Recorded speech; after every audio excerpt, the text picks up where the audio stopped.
This podcast is a member of the Place to Be Nation family. Visit us at placetobenation.com, the only place to be in your pop culture world.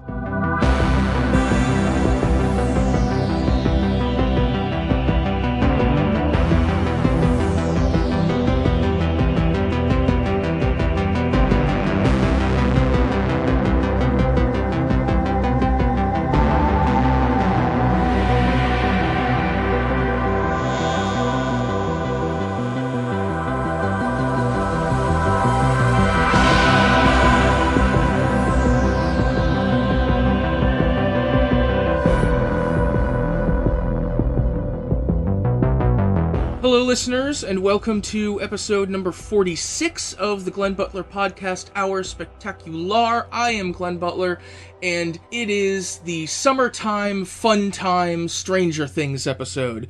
We are at the summertime fun time season of Stranger Things, and we need to get into it. As always with our Stranger Things episodes, I am joined by my dear, dear friend, Alanna Kelly. Alanna, how many children are you friends with?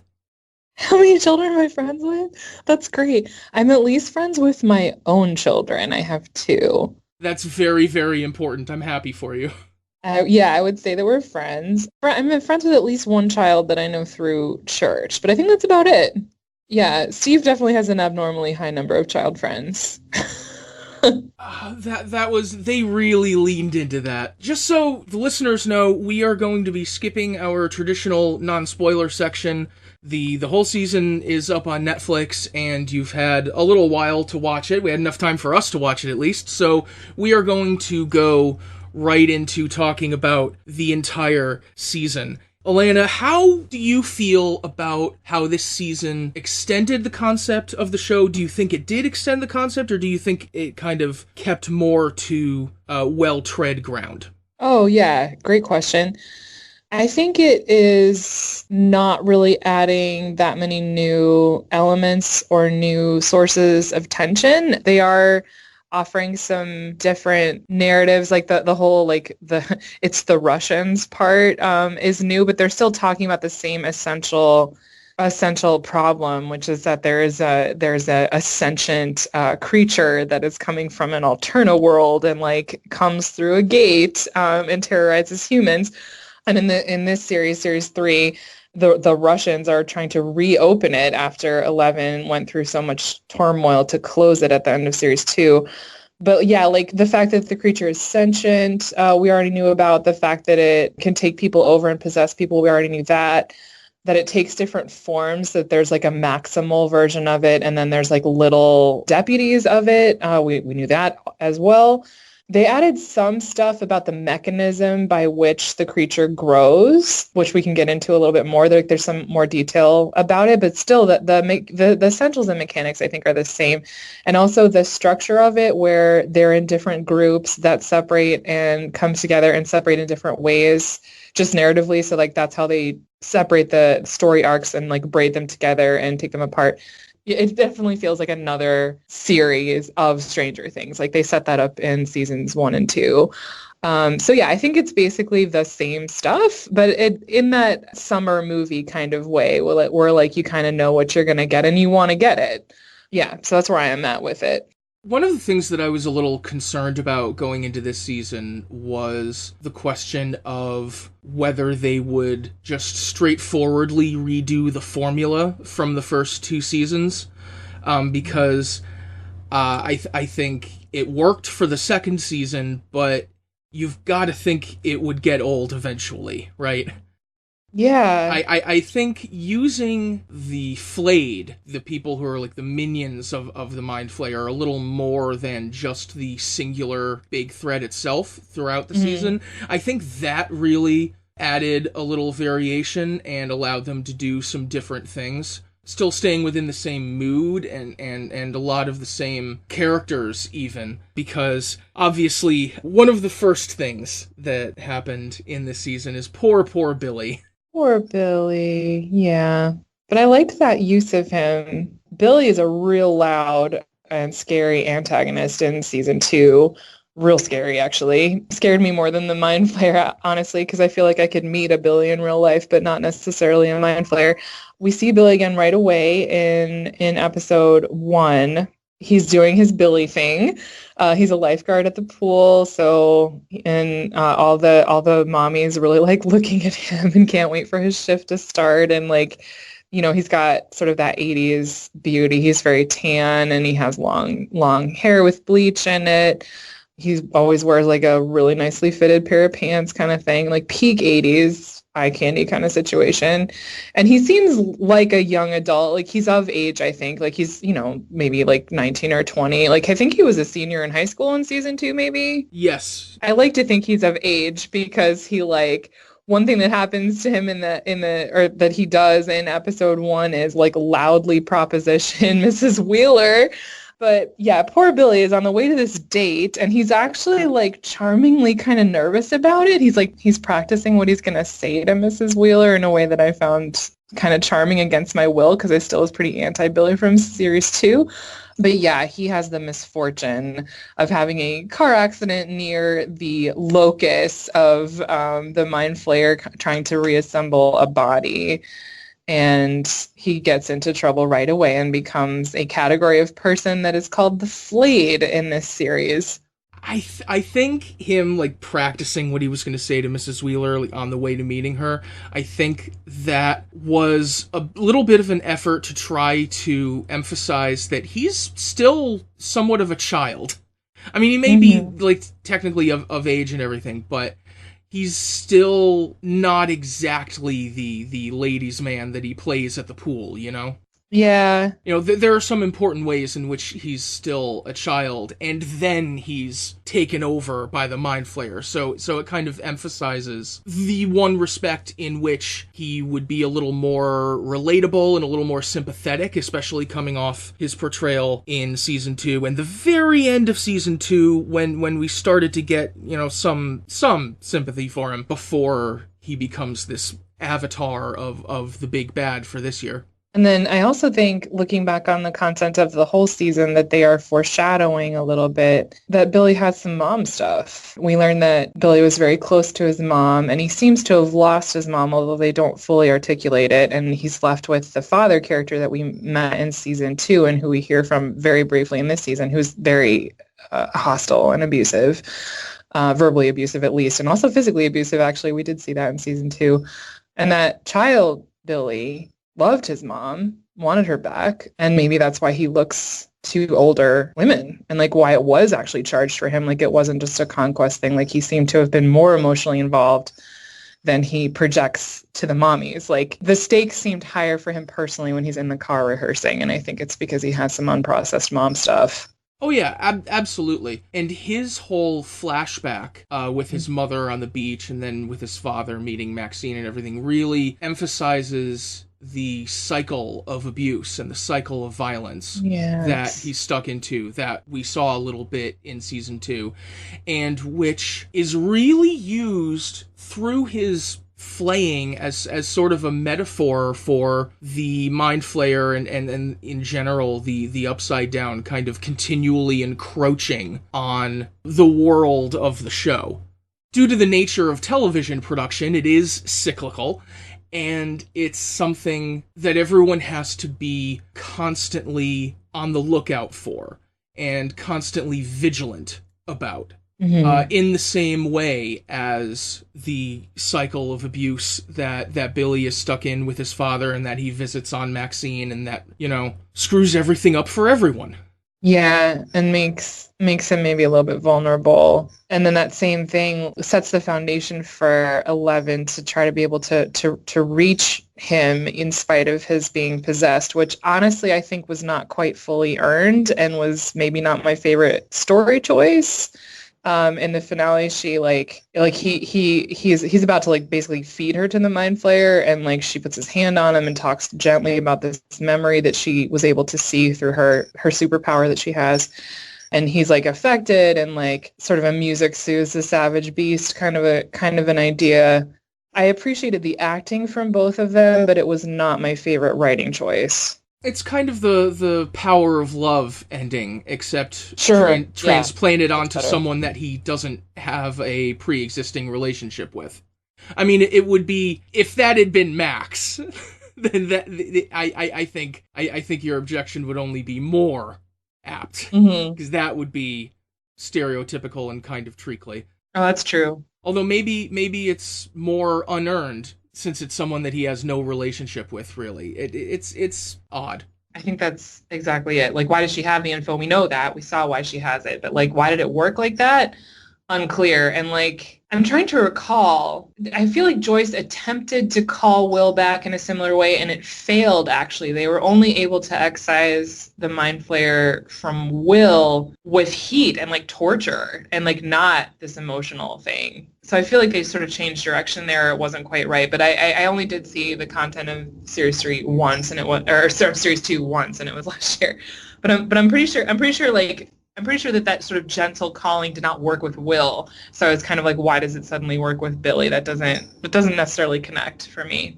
I don't know, just the way my mind works. I always like patch around anything that people call out as plot holes. I mean, if you really want to get into it, I mean, the effect could have been weakened when they did trap him in the sauna and try to get it out with heat, and then, there may have been a vulnerability there, if you want to just start assuming things about the plot. Oh, sure. Yeah, if you want to make it tighter through that. And I did think the sauna test episode was one of the strongest of this series. I did like that one a lot.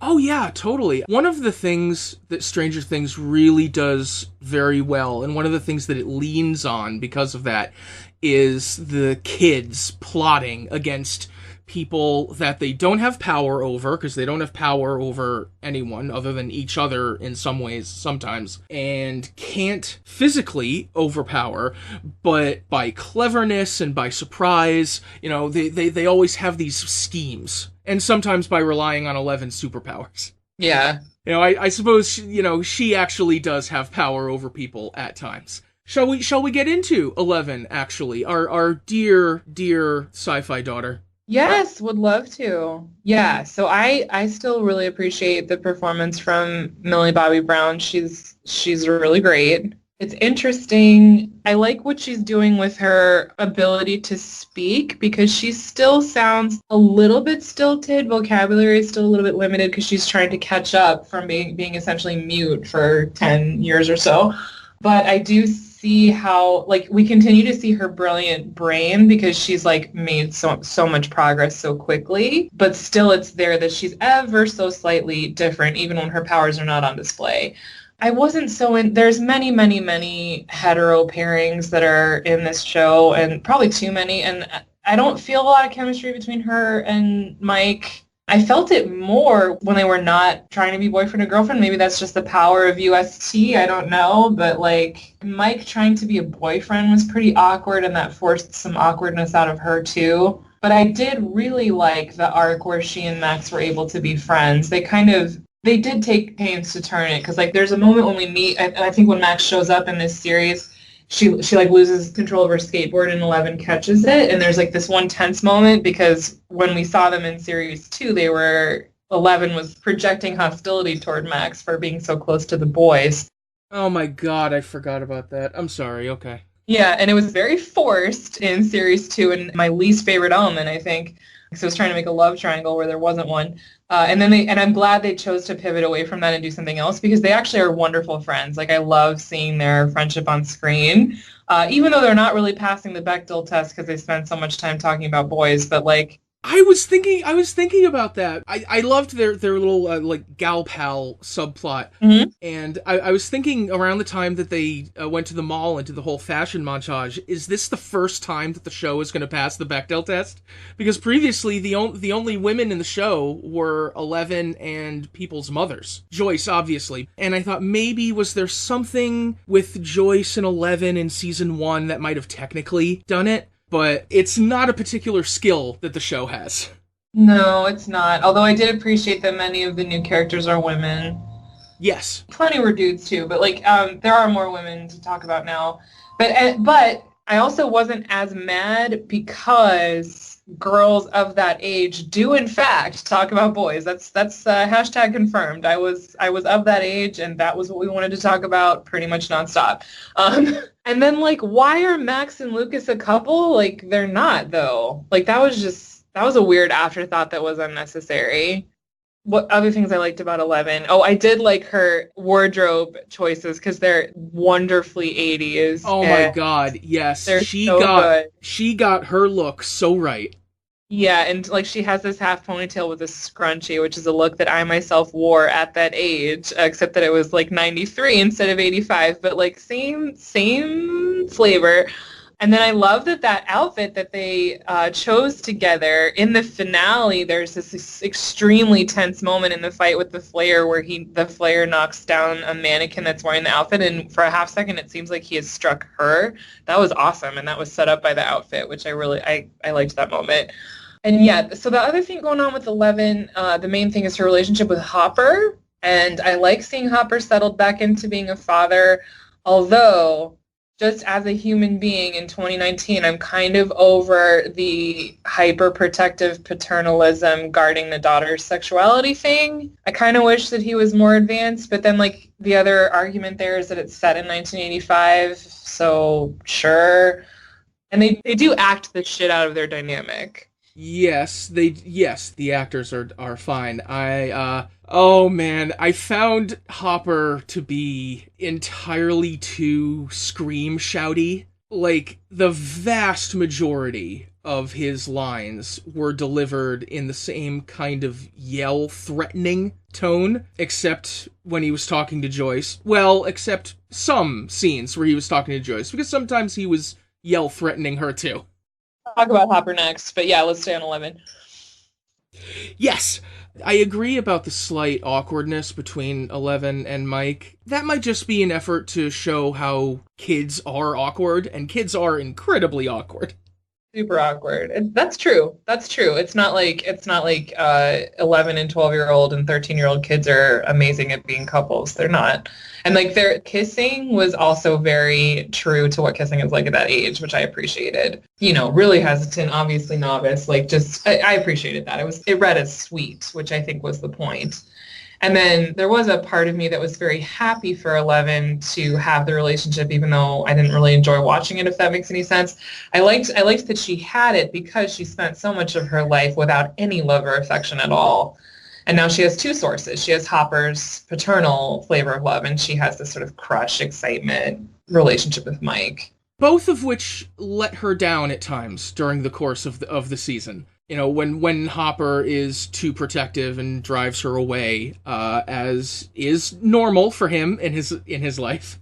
Yeah, he's kind of an overcorrector, our friend Hopper. Yes, and then of course with the whole scene with Lucas and Mike talking about how men are from Mars and women are from Venus. Yeah, that was also awkward. And I was not an adolescent boy, so maybe that is something that boys talk about, but it felt a little weird. But maybe it's like sort of a peacocking thing that boys do, where we're gonna like talk about how emotional and crazy women are. Like I don't know. I guess I've never been in the room because I was a little girl, not a little boy. But yeah, like that as a source of conflict was also like kind of bulky and like not nuanced. You know, like weird. It wasn't my favorite. It was very, very stereotypical. Sure, yeah, yes. Real tropey. And you know how I feel about stereotypical hetero nonsense in my shows. Mm-hmm. Oh my god. There was really a lot, like almost to the point where I maybe wasn't interested because it was just fucking everywhere.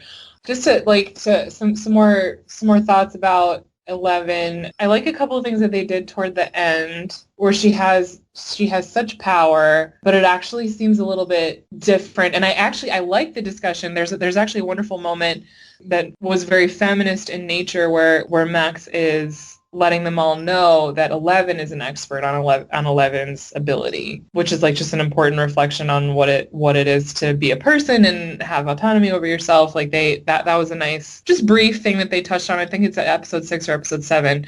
Mike trying to get 11 not to try things is not quite right. It's a benevolent flavor of sexism, actually, and they're not doing the sociology 101 preaching, but it's in there as content for you to pick up if you want to, which I liked. The whole discussion about how 11 is an expert on what 11 can do is very feminism 101 in a way that's welcome. Yes. And I do appreciate that Mike learned from that and kind of stopped trying to hang on to her in a proprietary way after that. Yes, and it helped feed his very heartfelt sort of apology and reconnection with her after she's been injured. And he's talking about, what caused him to act like such a jerk, essentially, and how he was feeling jealous.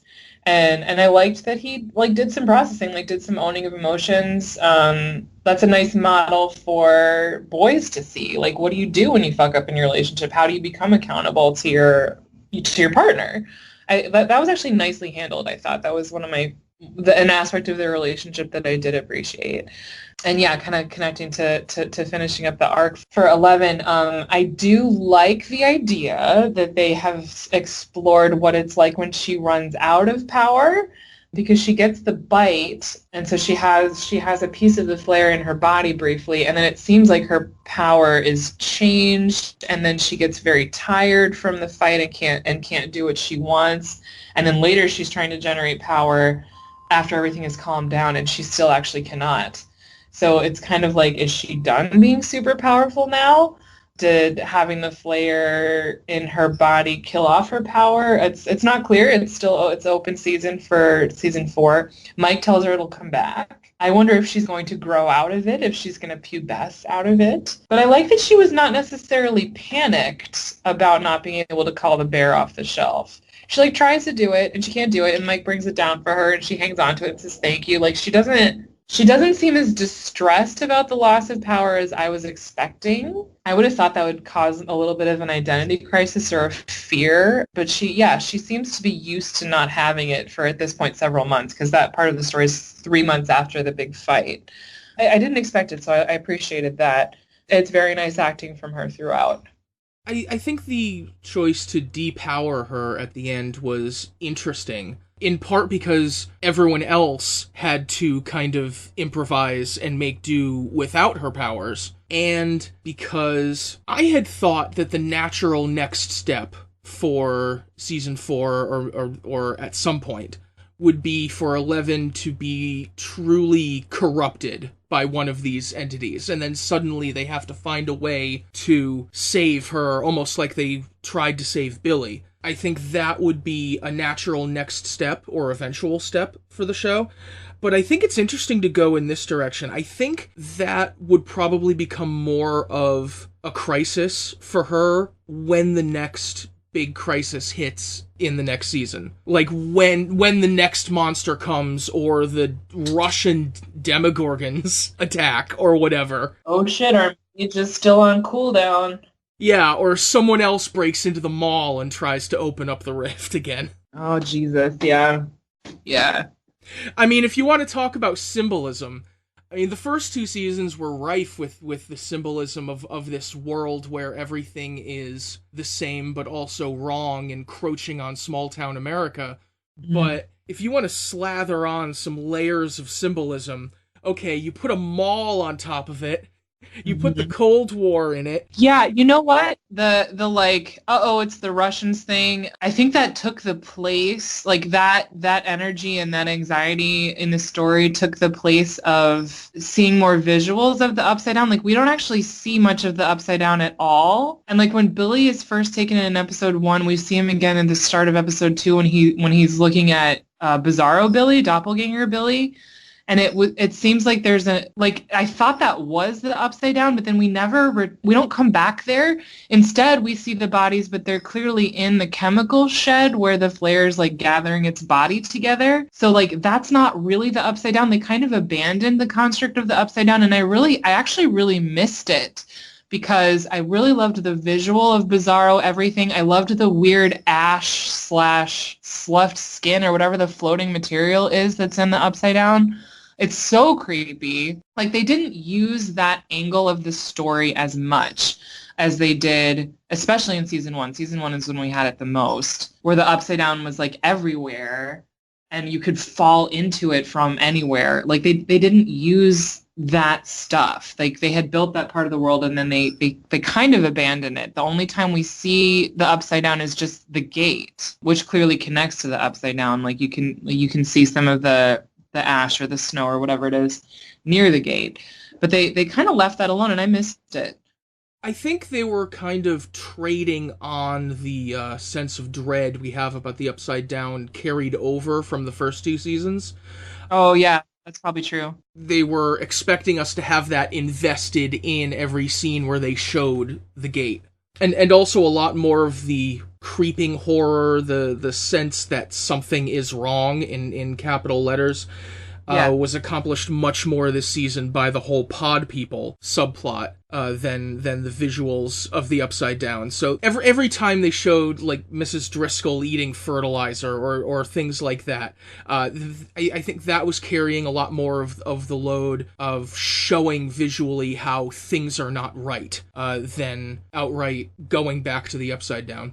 That's an excellent point, and I think you're right. Your point's better than mine about this one. It is the pod people concept that was taking the place of that, and it was used well. Another thing I want to touch on is the more prominent horror aesthetic in this series compared to the previous 2. Horror is not my favorite genre, so I was actually not feeling it. It's more obviously in the horror genre. Like the creature's more gross now than it was. And the way it's collecting its body is super disgusting. And then there's quite a bit of body horror. Like Stranger Things Series 1, I could almost want to watch with, I would say, a grade school child. Like a child who's the same age as the characters, I would feel comfortable with that. But that's not true anymore because the flair and the violence is too much. Like, so, yeah. The flair is too gross. And also the fights that Hopper has are way too violent for me to be comfortable watching with kids, which is too bad because like series 1 has like the Goonies energy, the E.T. energy, like still has a bit of a family flavor, although there are some legit scary moments. And I no longer feel that it is family oriented. Oh no, totally. I think that's one of the things that they're changing as the kids, both the actors and the characters, are getting older. I think that gives the creators of the show more of a feeling of freedom as far as horror elements and those sort of visceral fight scenes that they're doing with Hopper now.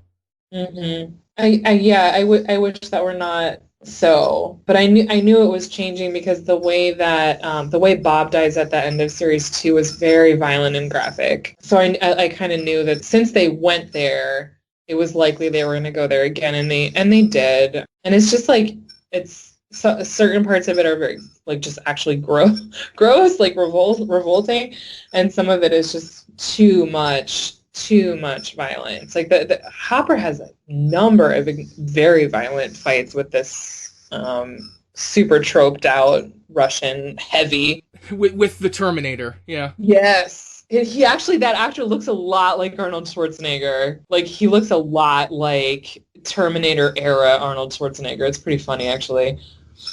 Well, they gave him the haircut. Yeah, they did. They were not ambiguous about it. Mm-mm. By the way, when they showed not only the flashback of Bob being gruesomely killed, but also the flashback of Bob with Joyce, was I the only one who thought that they might like go to a gate or find one of the pod people or whatever and have it be Bob? Oh no, I thought Bob was super dead. Oh, I know Bob is super dead, but that's not necessarily an impediment here. I guess. Since they actually showed Sean Astin, I briefly had the thought, is he actually going to be in the show in some capacity? Yeah, and I did love seeing him, and it was a nice grief moment, and I did like how they remembered him because he was a super important part of series 2. And I'm glad Joyce wasn't over him. And it might be a good time to take the break, and then we can come back and talk about Hopper and Joyce, because I have feelings about that. Oh, yes, absolutely. Feelings and thoughts aplenty. Listeners, we will be right back to talk more about Hopper and Joyce and all of your favorites right after this.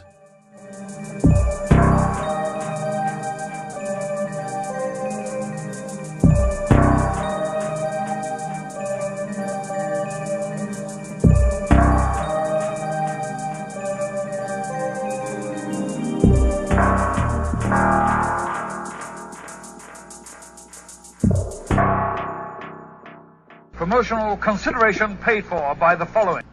Place to Be Nations, JT Rosero and Chad Campbell here. We want to let you know that we have over 24 podcasts available on iTunes, Stitcher, Google Play, and PlaceToBeNation.com. We now offer them to you on 2 great feeds. On the Place to Be Nation Wrestling feed, we dive into topics running the gamut from today's WWE to the glory days of yesteryear and the ins and outs of the territory days. In addition to our full-length shows, we also deliver to you special pod blasts on topics old and new. The Place to Be Nation Pop feed is a veritable treasure trove of great content. Offer tremendous shows covering the land of movies, television, life, comics, and sports, brought to you by the most knowledgeable and insightful folks in the podcast world. You can find all of these current shows, plus archives of our previous podcasts from over the past 8 years as well, by subscribing to our feeds on iTunes. And while there, be sure to rate and leave feedback as well. All of these shows, plus others available at PlaceToBeNation.com, where we cover pro wrestling, sports, movies, comics, plus in-depth stretch projects and more.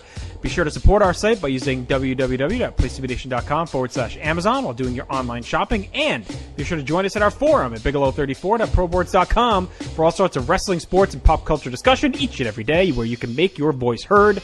We also want to thank our friends at Bonehead's Wing Bar, ProWrestlingOnly.com, and TheHistoryOfWrestling.com. Be sure to follow us on Facebook, Twitter, Instagram, and Tumblr as well. PlaceToBeNation.com, the only place to be in your pop culture world.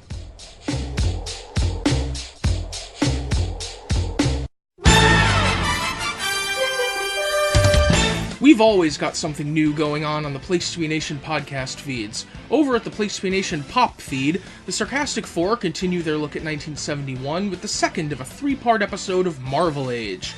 On the 30th episode of Songs with Friends, Steve and Kelly pay tribute to 1994.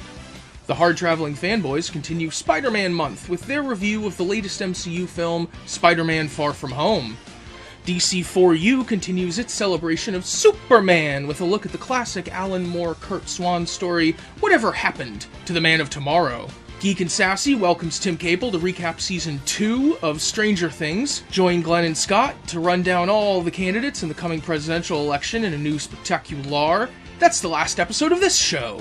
On a new episode of the NBA team, Adam Murray and Andrew Reich reflect on what has been quite a week in the land of the NBA. Meanwhile, the greatest song of the 80s tournament continues. You can find it on Facebook or the Place to Be Nation Twitter. Over on the Place to Be Nation wrestling feed, in the 11th episode of Row 1 Seat 1, Ben Schatz Evolve, ROH, and more with indie star Kurt Stallion.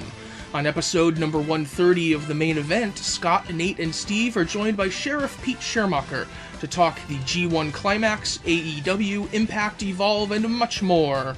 JT and Chad open up the 1996 pay-per-view year with a look at the Royal Rumble on the latest Wrestling Warzone. Tim, Jenny, and Greg are back with a brand new Talkin' WCW as they look at War Games. Over at PlaceToBeNation.com, our tribute to the year 1994 is off and running with pieces on the Best Picture nominees at the Oscars, the 1994 World Cup, and more. Let's get back into the show. Let's get back into Stranger Things. Alanna, let's do it by talking about our dear, dear mother of all viewers, Joyce Byers. Yeah, so I've been Team Joyce since the middle of season 1. I really appreciate her and how she's depicted on screen and her mothering instincts. What I did not enjoy for series 3 is that they made Hopper and Joyce try to get together, and that really bothered me because it's so obvious. And one thing I really specifically appreciated about Series 2 is that they were friends. And I didn't like who Hopper was in his pursuit of her. Her responses to him I actually liked. Like, I was still into how she was dealing with Hopper, but, like, it forced their relationship into a weird place. I think they successfully came back from it. But then they included that one of the ways they were considering coming back into a peaceful place or a strong relationship was her agreeing to date him. Yeah, I wish that was not in the show. Their friendship from the first 2 seasons did kind of fall victim to the show's maniacal pursuit of pairing everyone up. Pair everybody up, yeah. Like, this show will not let anyone be alone. It's wild. I just love Joyce's energy so much. Mm-hmm. Like, she literally sees a few magnets fall down, and the next time we see her, she's giving herself an education in electromagnetism. It is amazing. That big stack of books is hilarious. It was great. And then like, yeah, she misses the date because she lost track of time because she was talking to the science slash AV club person that we met from season 1. That was such a great moment. And like, I also like that because losing track of time over a nerdery thing is more traditionally masculine in behavior. And I liked seeing her do it. And I just like that she does what is on her mind. Like, she doesn't really dither about stuff at all. She's very driven and focused. And even though she gets a lot of blowback from people about her weird ideas, like, she doesn't care. Like, it never stops her. Yeah, she's really like it or lump it, but in still a gentle way. Like, her baseline personality is still very gentle. So it's a nice character. I like it a lot. I like seeing it. I just think she's amazing. I agree that she does kind of fall victim to the pairing up drive, and that does kind of soften the edges of the character a little bit. Yeah. What Joyce has been defined by previously was a single-minded drive to save her kids. Yes. And that kind of... it adds another dimension, sure, but it's, again, a pretty stereotypical one. I saw a comment. I only read one reflection piece about Series 3, but they said that Winona is a bit underutilized. And I disagree. I think they actually do give her a lot to do, and especially now that she has the kids back and she's on to solving different problems. And I think they gave her a lot of different things to do, but she does not act sexy or romantic toward Hopper. And I was wondering if the comment was that we were not seeing romantic or sexy acting from Winona, who has been used in that capacity before in her career. So I was wondering if they were like wishing that she were a sexier character, because they do not play her that way, and I appreciate it. And the sole thing I appreciate about Hopper's interest in her is that he seems interested even though she's not overtly sexy in any way. I like that one thing and nothing else about it. Yeah, I'm trying to think of what that would even look like. Real weird is what it would look like, so I'm glad they don't. Yeah, like, I'm trying to imagine Joyce, like, getting dressed up for a date now, you know, like in a nice dress and a necklace or something. Yeah, like if she really was going to go on that date with Hopper. Yeah, just to really femme it up. Yeah, and like I see her showing up at that date with Hopper, like in a t-shirt with wide leg pants, because that's what she wears. Yeah, basically. So interesting. And it also makes her an interesting foil for Mrs. Wheeler. Yes. Who's very feminine and who is playing really a pretty thankless MILF role in this series. But that actress is actually also very, very skilled, and she added a lot to her performance as well. Gave it more depth than was on the page. So I'm glad that she got something to do other than the plot line where she was flirting with Billy. I'm glad that she got the opportunity to have that scene with Nancy after she's fired from the newspaper. Yes, that was a great scene. Exactly, where she's giving her some confidence and really getting her back out and back into the plot of the show. I'm really glad that she got that moment to be more of a parent than a MILF. Yes. And also I really like that comment. This was actually another nice nod to sort of feminist messaging, which is her naming that it is very difficult to be out in the world. And she doesn't say it's difficult to be out in the world as a woman, but like that's what she's talking about clearly to me. And you can also kind of read in her face, in her expression, her performance in that moment, that she's kind of like looking at her own responses to the demands of womanhood. You know, like her sort of hyper feminism is a way to combat the hostility of the world, because you're like you've conformed to such a degree that you take pressure off yourself, but you also lose yourself a little bit. So she's like kind of offering, like, Nancy, like, looking at my journey, like I would understand if you do not emulate me, if you do something else. And like she kind of connects that to her naming that Nancy has a very strong character, very strong personality. Like, maybe you, Nancy, will have more choices than I did, and I'm not going to begrudge you those choices. There was a lot in that conversation. Yes. That conversation added a lot more maturity for that character. It did. And for Nancy, too. I hope I'm not like reading too much into it, but the impression that I get from that is that Mrs. Wheeler is a person who absolutely loves her children, absolutely loves her husband, but understands the social restrictions that were placed on her. Yeah, you're right there with it. Sort of the role of socialization and culture. Like to me, like it was such a brief. It was a fairly brief conversation, but it was like I really appreciated that. Also, I wish my own mom actually had been able to talk to me more about the demands of society and like whether or not we want to listen to them when I was that age or even younger than Nancy is, because I think Nancy's an adult too at this point. But just naming that it is freaking rough to try to find your place when your options appear to be limited the way we have culturally limited the options of women. And it's better now than it was then, and it was better then than it was in the 50s, and it was better then than it is in the 30s, like et cetera, but we're still not there. Exactly. Yes. As shown prodigiously in Nancy's storyline with the newspaper misogynists.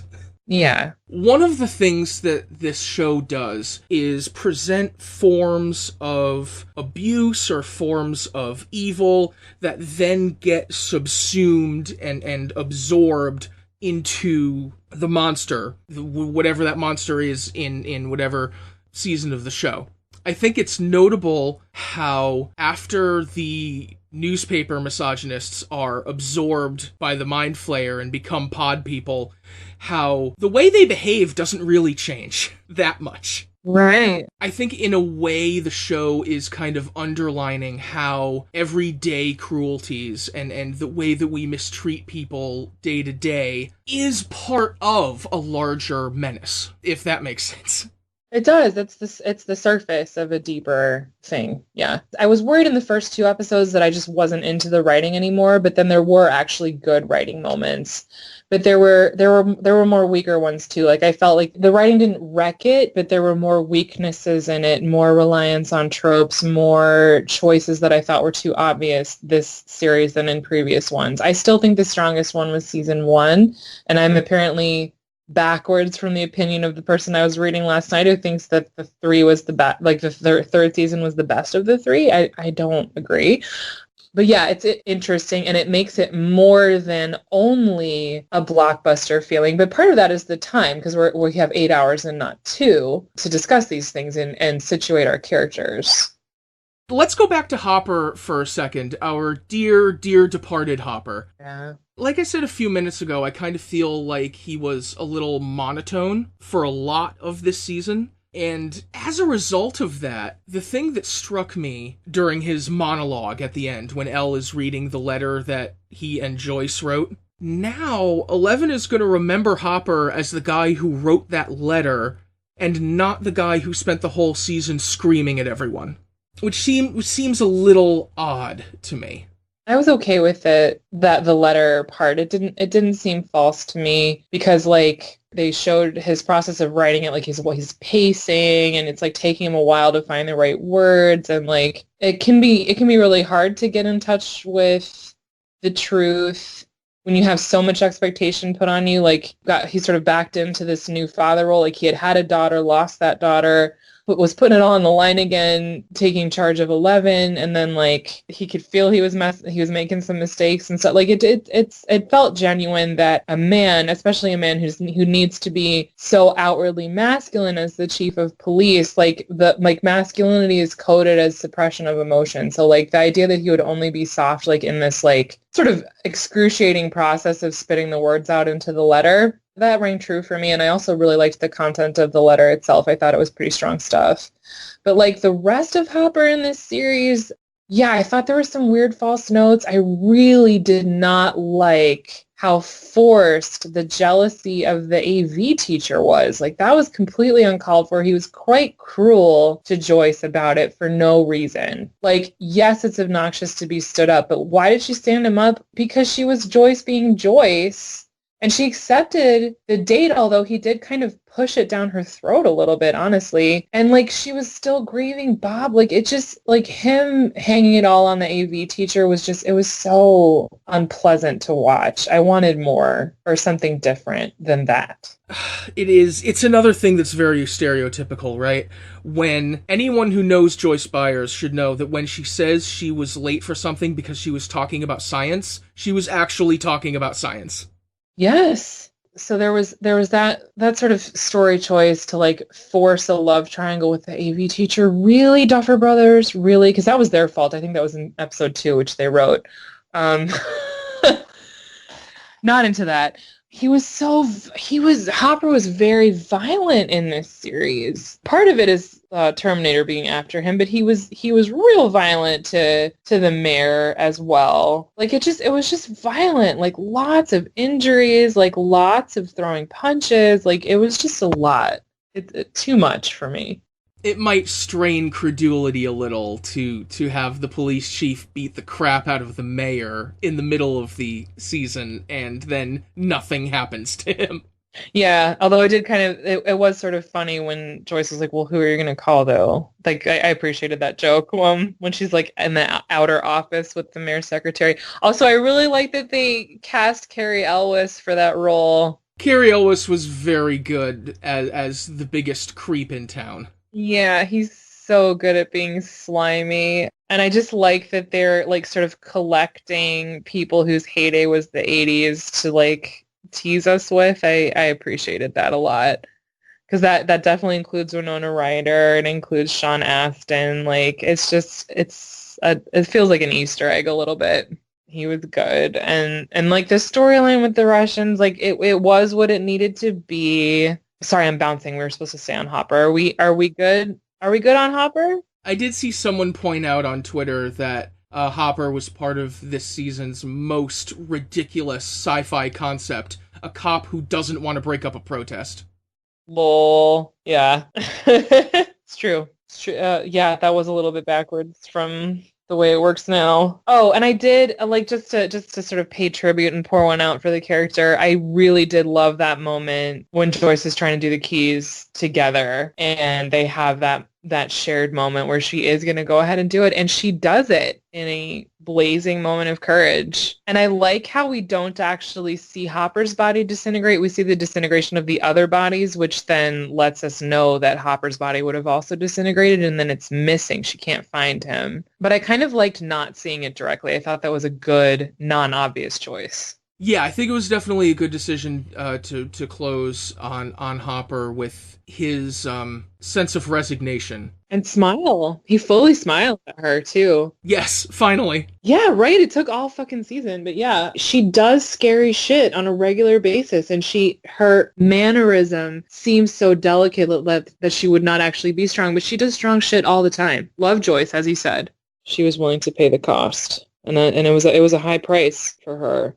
As far as Joyce goes, she is going to be an incredible mother for 11. That is something that I look forward to seeing as a new dynamic on the show, for sure. Yes, me too. Yeah, because we had a beautiful preview in Series 1 when they get 11 in the pool and Joyce is helping her try to find Will. And she's so encouraging and so gentle and the exact opposite of Papa. It was so beautiful, actually. It was moved to tears at the time that I saw it 2 years ago. It was so gentle, but there was an iron core to it. Like some people would be like so desperate at that point that they would have like pushed much more obviously, been like, oh my God, find it, like, like adding more pressure to it because the stakes were so high. But she was a real master parent in that moment, for sure. She was the first adult that 11 encountered. Well, she was one of the first adults that 11 ever encountered who really understood that she was a child. Yes. I mean, there was the guy at the diner and then Joyce. Yes. R.I.P. guy at the diner. Gone but not forgotten. Absolutely. Let's move on to... It feels strange to call them the minor enemies of this season, but I guess they are. Let's move on to the Russian conspiracy. Yeah, I mean, it's Nothing we haven't seen before. They very explicitly call it out as Red Dawn early in the season. I didn't mind it. It didn't feel super necessary. Like before it was G-Men protecting the Upside Down Project, and now it's Russians, so sure, I guess. My favorite byproduct of that was for sure Alexei, I'm not actually sure how to say it, but the scientist who they kidnap and is then, killed as a traitor, unfortunately. But yeah, I liked his whole thing with the Murray character, which is brilliantly played by that actor who's so good at being disagreeable. That whole little vibe between Joyce and Hopper and Alexei and Murray, I liked them together. That was fun for me. Yeah, and I liked his scientist, and I liked him trying to do the thing with the Slurpee, like get me the right Slurpee flavor or else. And then actually that does lead me to one final thing that I enjoyed about Hopper, which was that Hopper said that Alexei would not actually leave because he couldn't leave.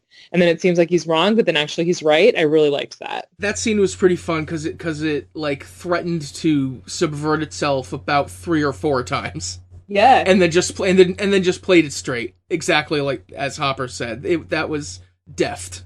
Yeah, it was very satisfying, and it made room for Hopper's expertise as a police officer, which were more on display in other series than they were in this series. So yeah, I liked that moment. And yeah, that was the other thing. I didn't like seeing Steve beaten as severely as he was. That was another thing that was kind of visceral, that whole torture session. Yeah, that was it was a lot. Like, Steve's not a kid, but only barely not a kid. And just like anytime someone is struck when their hands are tied freaks me the fuck out. It's so horrible. It's not a fair fight. Like, it's just something you would do to cause pain. Like, it bothers me intensely. So yeah, was not as into that.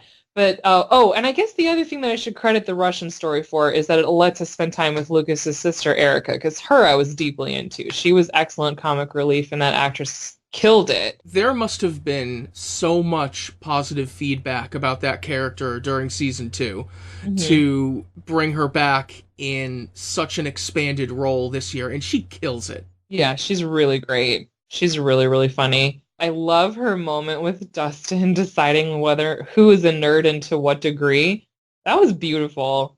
I love Dustin so much. I still love him. He's still my favorite child. But yeah, we'll get to him in a sec, I think. Yeah, Dustin's reading of My Little Pony as the nerd or text is awesome. a thing of glory. That was great. It was beautiful. And she's like, how the hell do you know? And he's like, because I am a nerd.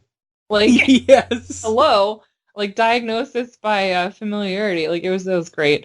But I think, a natural segue would be talking about Robin and Steve. Yes, let's. So what are your thoughts? Because Robin is the only not straight character that we get, assuming that that's what they were trying to say. Oh, it's absolutely what they were trying to say with Robin. Okay, you know what? I've been thinking a bit about representation in mass corporate produced media and how much we should really depend on it or invest in it. If anyone heard my episodes with my brother about Star Trek Discovery, it's something I thought about a lot in the context of that show, and I kind of feel like corporate produced mass media is a bad place to really, really invest in personal representation. Right. Capitalism. Right. There's no ethical consumption under capitalism. Indeed. But still, it's better on the part of the content creators to do it than not to do it. Yes, I feel that way too. And I'm actually pretty free of marginalization other than being a woman. And I like to read critique from people who have more marginalizations than I do. But it does seem like, kind of like any step toward the light, especially in like a piece of art like this that's massively consumed, is appreciated, assuming it is not grossly mishandled. And I don't feel that this was grossly mishandled. What do you think about it? Well, she's not an overworn, outdated stereotype. Mm-hmm. She's not a stereotypical lesbian, basically. She's not super butch. She's not, super femme. Mm-hmm. So I think that's a very positive thing about her characterization. Yeah. I'm not sure how much of that was invested into her character for the sake of the fake out, where she's Yeah.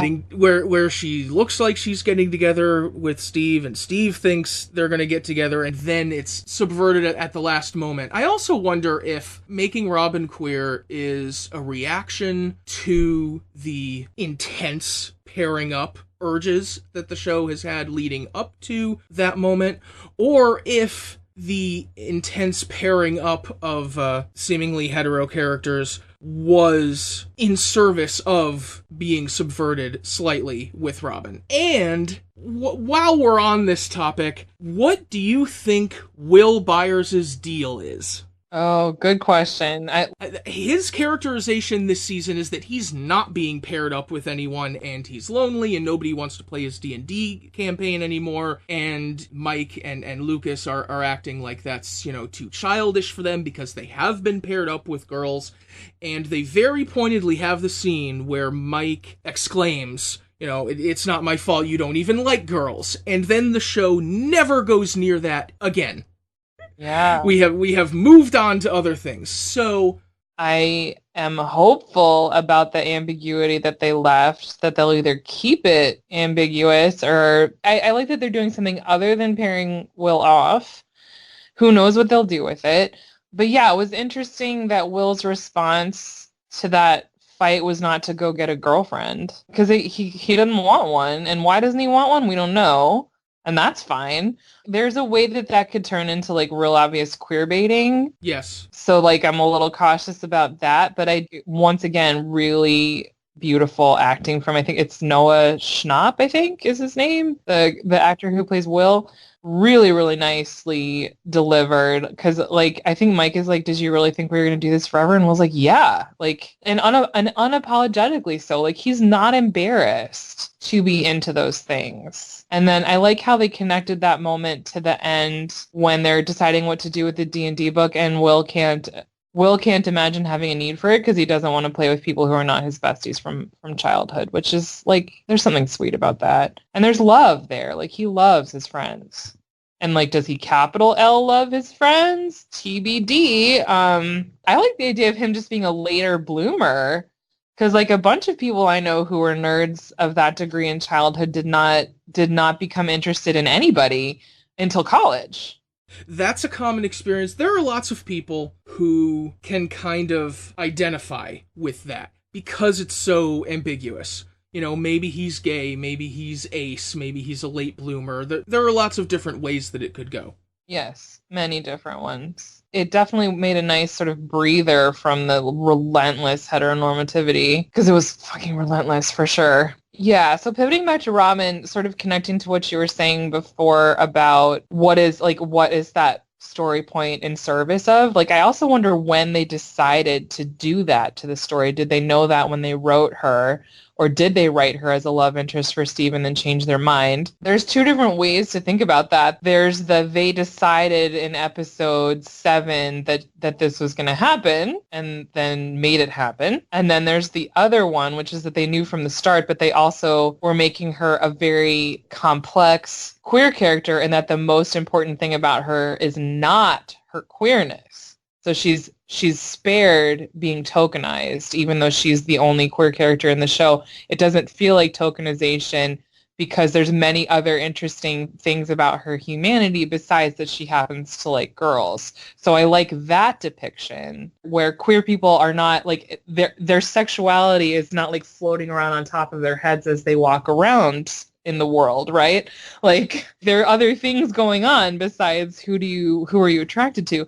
So it actually works either way, whether they decided in episode 1 or in episode 7 to make her queer, because her disclosure moment to Steve still works. It didn't feel completely out of left field. It just felt like a response to where Steve was taking was trying to take their relationship. What do you think about that?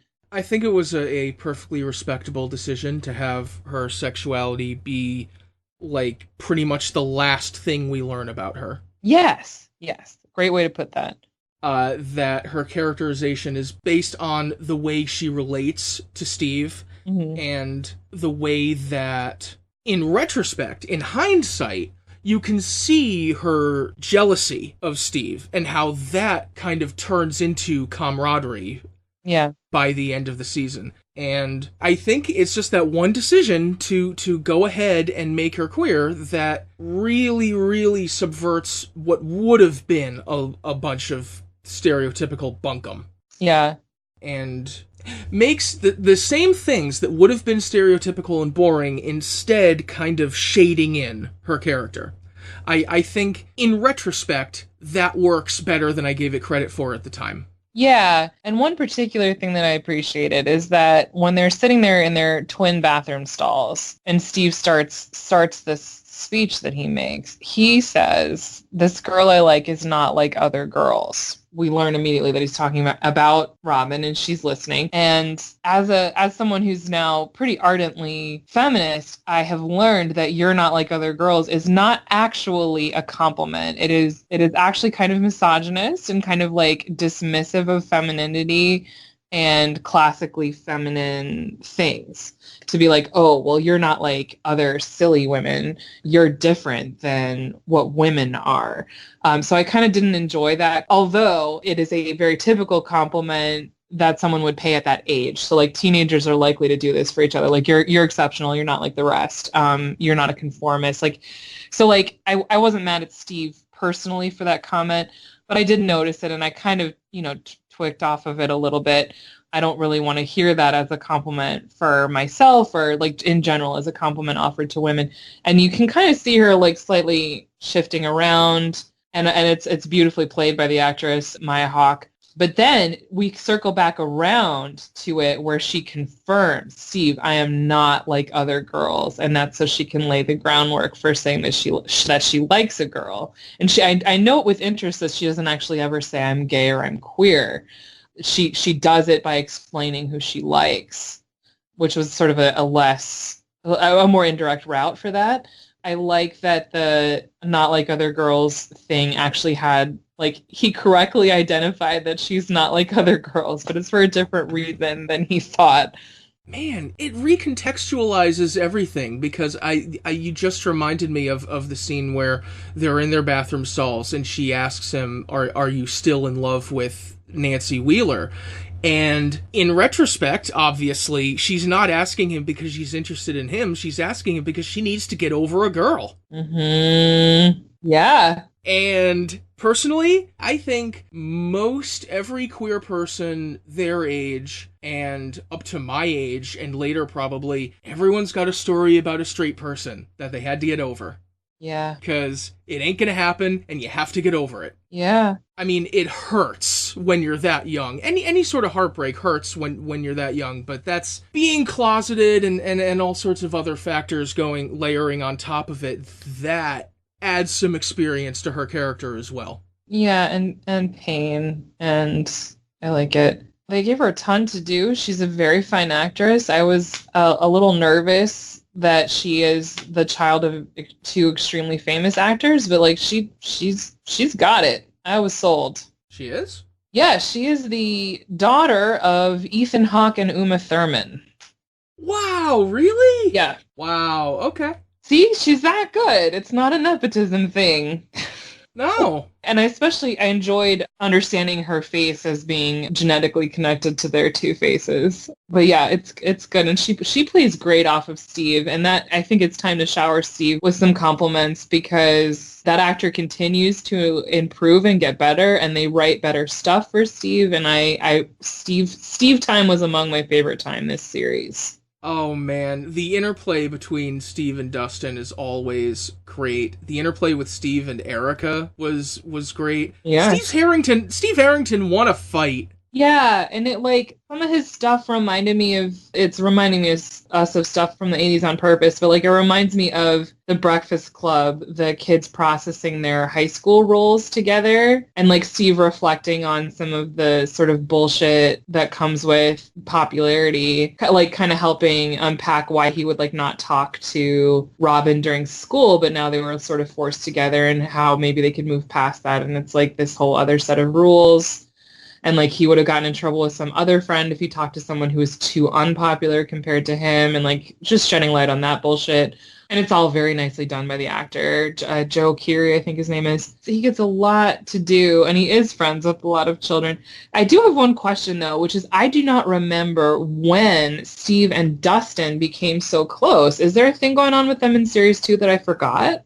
Yeah, they wound up together toward the end of season 2. I remember Dustin asked him if he still had the bat with the nails in it. Yeah. That was when they were trying to attract the demo dogs to the junkyard. Oh, okay. And they got close. Yeah, because at the end of season 2, Steve told him about the Farrah Fawcett hairspray. Yes, that's right. That's right. Okay, thank you. That helps a lot. But they are adorable together. Like his thing with Justin is so cute. Solid work from that character. Nice development. I was into it. His sort of listening to her story about liking a girl and his response to it was very nice, and I think not over or underplayed. I think it lined up with his character too, that he was like so far past his stupid popular friends who were so shitty in season 1 when they decide they're gonna like punish Nancy for liking Jonathan, that whole bullshit that happened in series 1. Like he's so far past that, even though he's in the process of currently being rejected, he can keep it together, still listen to the other person, still appreciate everything that he was appreciating about her before, but just like basically that's what it looks like to gracefully get friend zoned, because like that thing is never going to leave the realm of friendship, and like he was still ready to be friends. Like that's what you should do when a woman does not want to sleep with you. Steve demonstrated it really nice. Yeah, absolutely. You should be friends with her if she's an awesome person to be friends with. Mm-hmm. Yeah. Oh my god, imagine telling season 1 Steve something like that. It'd be spray painted on the nearest building immediately. It would be. Yeah, so he's grown a lot. He really has. And he's able to see that too. And I like what he's doing, since he didn't get into school, taking that job. That's something I didn't do that directly, but I took some time off in college to work retail to kind of try to get my head on straight and figure out what I wanted, and it reminded me of that. I worked in a mall, in fact. It's also a very Gen X thing to do as well, right? Yes, the journey to get one shit together. Yeah, it is. Yes. So 2 other pairs that we should probably hit. Yeah, Nancy and Jonathan, and then Dustin and Susie. Who's first? Oh, I'm still kind of disappointed that Nancy and Jonathan are together. I know, what that for? That was so forced in season 2, and it doesn't really work, I think. They don't have chemistry. They really don't. Not really. They kind of make it happen a little bit when they're saying goodbye in the finale. Like, Jonathan has a very nice look on his face saying goodbye to Nancy. But yeah, it feels forced. But I guess it's like, actually they may be making a more conscious joke about it than I even gave them credit for when they say that they have shared trauma binding them together, and that's kind of it. That might explain it better than anything else, actually. Not that they can't appreciate each other as humans, but like the 2 of them and the newspaper and I continue to enjoy Nancy, and they make fairly interesting choices for her. But yeah, there was some weird stuff in that relationship. And it was forced. I agree. See, I'm wondering now, with the whole Byers family moving away at the end of the season, is that relationship over, and how does the show progress? Because there are a few decisions that they could make regarding that. It just occurred to me that with the Byers family moving away, it's possible that they could jettison half the cast. It's true. And just follow Joyce and Eleven and Jonathan and Will to, wherever the Demogorgon shows up in the next city.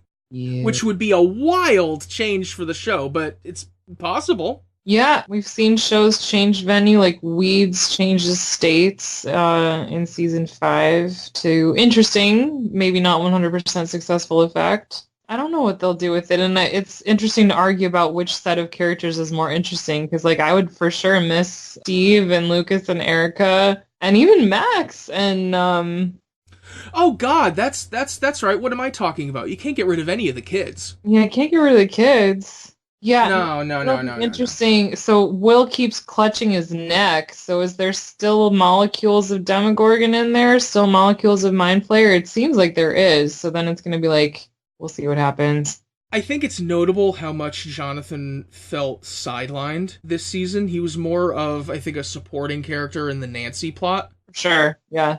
Which I'm really fine with, because I'm not sure what else that's really interesting that you do with that character. Mm-hmm. Like, he had a very definite purpose in season 1. Mm-hmm. And then season 2, they kind of took the detour to jam him together with Nancy, and now in season 3, he's kind of a little bit more of a supporting character. So I think that it might be hard to do a lot more that's interesting with him. Mm. And I think it's more interesting to see what Nancy does next. Because someone has to start another town newspaper, right? That's right. There's some problems with the staff at the current newspaper.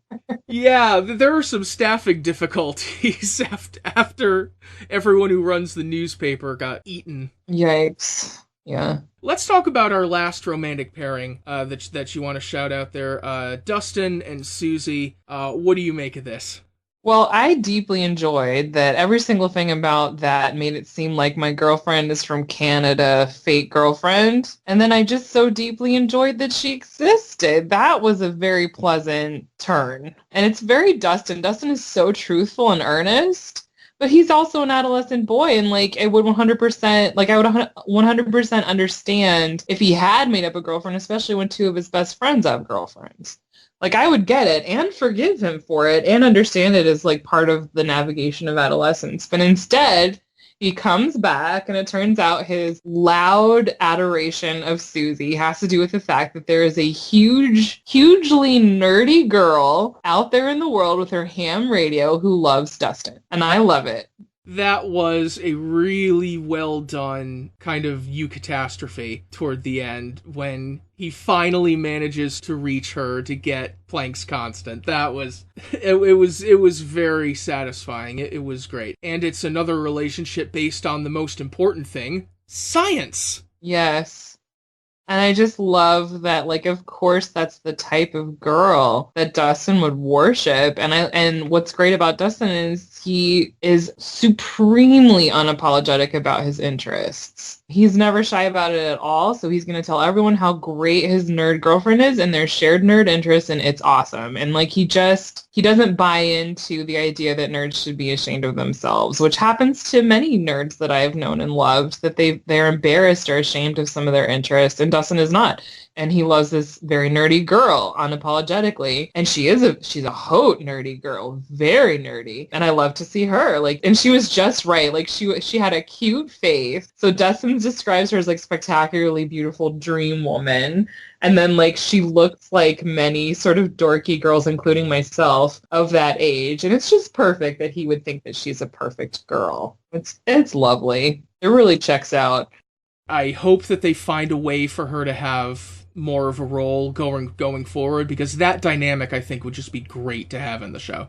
It was, although I would prefer it with slightly less singing. I liked that they sang, but they sang for too long. They spent so much time doing it. What the fuck? Although they both can sing, which I note with interest.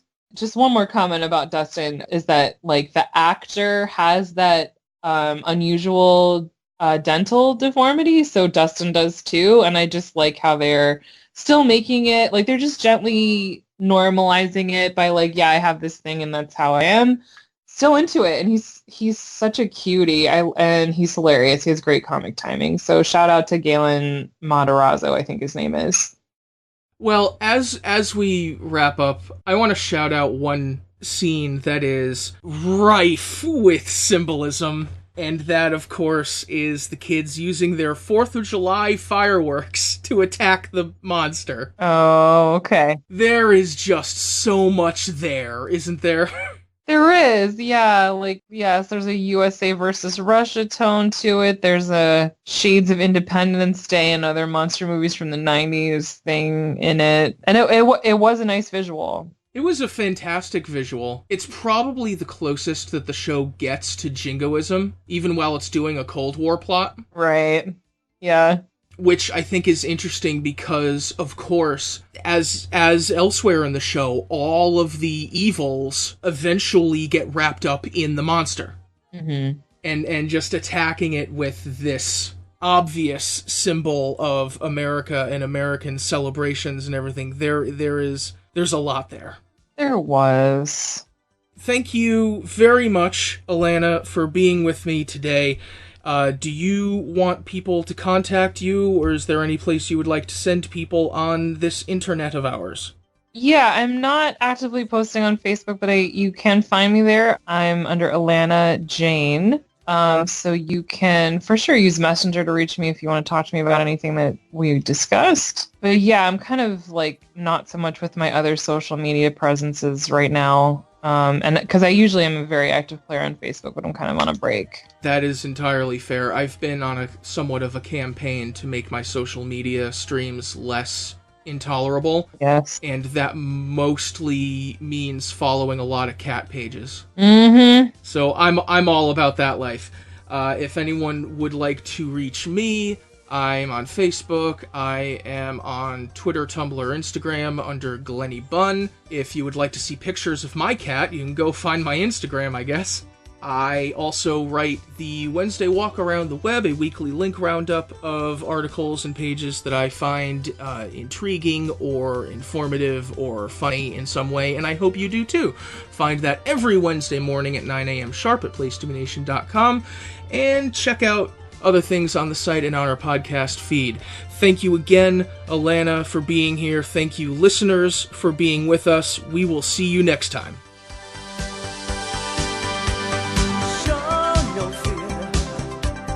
She may fade away in your hands, the birth of a new day. Rhymes that keep their secrets will go behind the clouds, and there upon the rainbow is the answer to a never-ending story.